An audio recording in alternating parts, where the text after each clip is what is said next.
आज हम DC generator, shunt generator की विशेषताओं का अध्ययन करेंगे।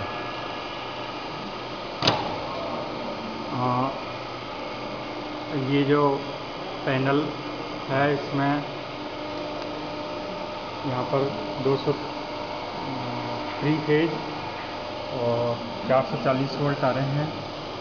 ICTP के द्वारा वोल्ट मीटर में सिलेक्शन बता रहा है, एम्पियर मीटर से होते हुए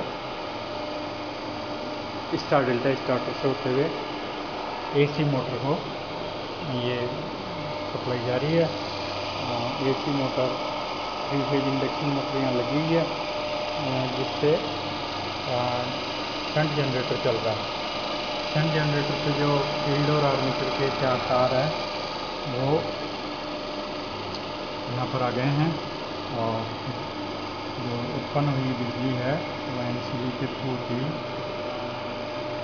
वोल्ट मीटर में होती है। Moving coil volt meter, load current के लिए एम्पियर मीटर, फील्ड करंट के लिए एम्पियर मीटर, जिसकी रेंज 0 से 3 एम्पियर है और लोड करंट के एम्पियर मीटर की रेंज 0 से 30 एम्पियर है। फील्ड की धारा नियंत्रित करने के लिए रियोस्टेट लगा गया और वोल्टेज को और नियंत्रित करने के लिए श्रेणी क्रम में एक बल्ब फील्ड के श्रेणी क्रम में, रियोस्टेट के श्रेणी क्रम में और लगा दिया गया। अभी आधा एम्पियर पर ये वोल्टेज पैदा हो रहे हैं जनरेटर में। यदि हम धारा नियंत्रक के द्वारा धारा को बढ़ाएं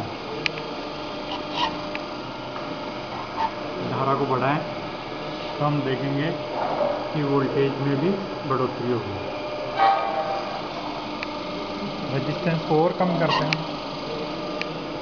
तो धारा और ज़्यादा बढ़ती है, तो वोल्टेज में और ज़्यादा इम्प्रूवमेंट होता है। यदि मैं रेजिस्टेंस को कम करता हूँ, रेजिस्टेंस का मान बढ़ाता हूँ, धारा कम होती है, वोल्टेज भी कम होता है। धारा कम हो गई और वोल्टेज भी कम पैदा हो रहा है। वोल्टेज कम पैदा हो रहे हैं,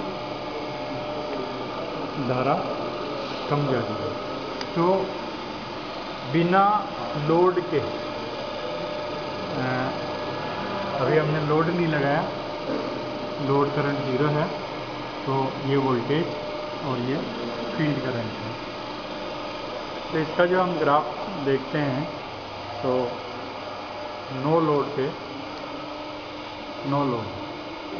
फील्ड करंट एम्पियर में और इंड्यूस्ड EMF, जब हमने कुछ भी वोल्टेज नहीं दी है इसमें तो 35 वोल्ट आते हैं, क्योंकि रेजिडुअल मैग्नेट बचा हुआ रहता है। 0.45 एम्पियर देने पर 250 वोल्ट आते हैं, 0.6 एम्पियर देने पर 260 वोल्ट आते हैं, 0.7 एम्पियर देने पर 270, 0.75 एम्पियर देने पर 275 वोल्ट आते हैं। इसका हम ग्राफ बनाते हैं तो हम देखते हैं कि 35 वोल्ट से चालू होता है वोल्टेज बनना और 275 वोल्ट तक चला जाता है, जो कि नो लोड कैरेक्टरिस्टिक का ग्राफ है। 0 एम्पियर पर हम 35 वोल्ट देख लेते हैं। तो 0 एम्पियर के लिए जो है हम फील्ड का वायर बाहर निकाल देंगे। बल्ब बंद हो गया, देखिए फील्ड का तार लगाने से बल्ब जला, फील्ड का तार निकालने से बल्ब बंद हो गया। फील्ड में धारा नहीं जा रही, एम्पियर मीटर में धारा नहीं जा रही और इस वक्त जो वोल्टेज 35 वोल्ट पैदा हो रहा है। अब हम फील्ड का वायर लगाते हैं, फील्ड का वायर लगाएंगे, बल्ब जला, एम्पियर मीटर में धारा आई और वोल्टेज का। अब इसके बाद हम जो है लोड लगाते हैं। लोड लगाने के लिए हम बल्ब चालू करते हैं, बल्ब चालू करते हैं तो एम्पियर मीटर में रीडिंग आती है लोड वाले में। हाँ, और हम देखते हैं कि इंड्यूस वोल्टेज कम हो जाता है। लोड और बढ़ाओ, करंट बढ़ा, वोल्टेज कम हुआ। लोड और बढ़ाओ, करंट बढ़ा, वोल्टेज और कम हुआ। लोड और बढ़ाओ। तो इस तरह से हम देख रहे हैं कि लोड बढ़ाने पर हमारे वोल्टेज कम होता है। कम करो, लोड को कम करो, और कम करो, और कम करो, करो कम करो।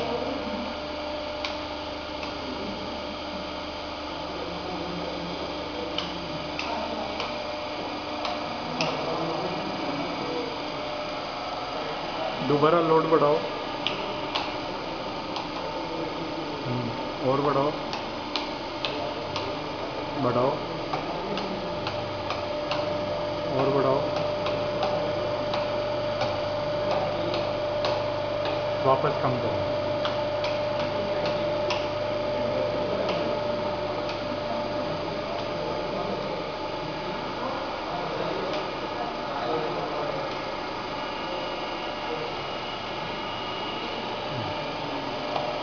तो लोड लगाने के बाद हम लोड पर डीसी शंट जनरेटर की विशेषताओं का अध्ययन करते हैं। तो हमने देखा कि लोड जब बिल्कुल भी नहीं लगाया 0 एम्पियर तो 250 वोल्ट पैदा हो रहे हैं, 3.5 एम्पियर लगाने पर 235 वोल्ट पैदा हो रहे हैं, 7 एम्पियर लगाने पर 225 वोल्ट पैदा हो रहे हैं और 10 एम्पियर लगाने पर 203 वोल्ट पैदा हो रहे हैं। ग्राफ बनाया हमने लोड करंट और पैदा हुए वोल्टेज के बीच में हमने ग्राफ बनाया। तो हम देख रहे हैं कि हमारा ग्राफ धीरे धीरे कम होता जा रहा है। तो इस प्रकार हम देखते हैं कि हम जो है डीसी जनरेटर की विशेषताओं का अध्ययन करते हैं। तो नो लोड पर हम देखते हैं कि जब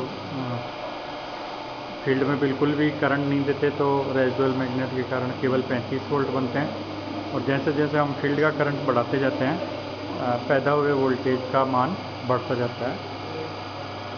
इसी प्रकार लोड पे हम जब बिल्कुल भी धारा प्रवाहित नहीं करते हैं तो अधिक वोल्टेज पैदा होते हैं, जैसे जैसे हम लोड में धारा प्रवाहित करते हैं वोल्टेज कम होते जाते हैं। तो इस तरह से हमने जो है डीसी शंट जनरेटर की विशेषताओं का अध्ययन किया।